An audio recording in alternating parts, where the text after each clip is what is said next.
That day, my son just waved at the window and was shot dead by 2 white police officers.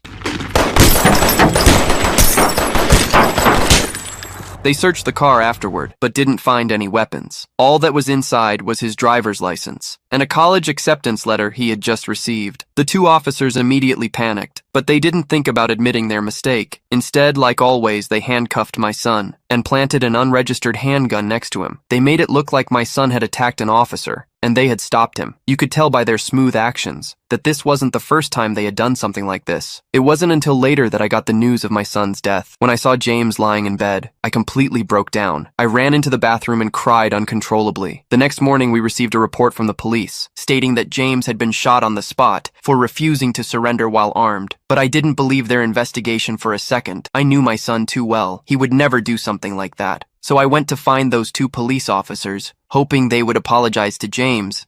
You can't even bring yourself to apologize. I don't apologize for doing my job. You don't realize that kid you killed, he has a father with resources, a father who's gonna use every single resource he has to make sure you never forget the day you pulled that trigger. Like I said, I don't apologize for doing my job. My wife finally couldn't take it anymore and slapped him across the face. But the white officer just smiled condescendingly. The next day, I managed to contact the mayor and arranged a private meeting. But when I got there, it turned into an official discussion. Even so, I still hoped he would take James's case seriously. I'll speak plainly.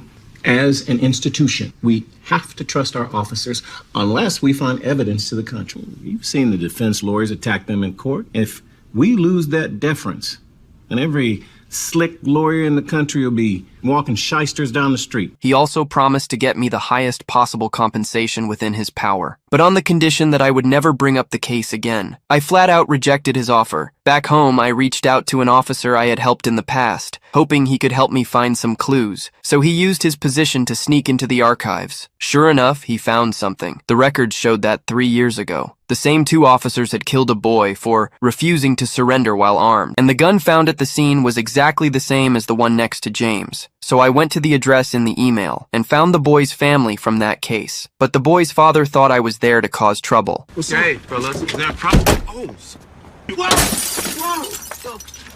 I quickly pulled out James's photo and explained what had happened, asking him to join me in suing the city government. Okay, check it. House coming up, we live by code. You take mine, I take yours. You never snitch on your homies. Police, play by the same rules. You shoot a cop, you're lucky to make it out alive. So you say you're a judge, right? Yes, sir. How many times you see a regular cat with a complaint against a cop?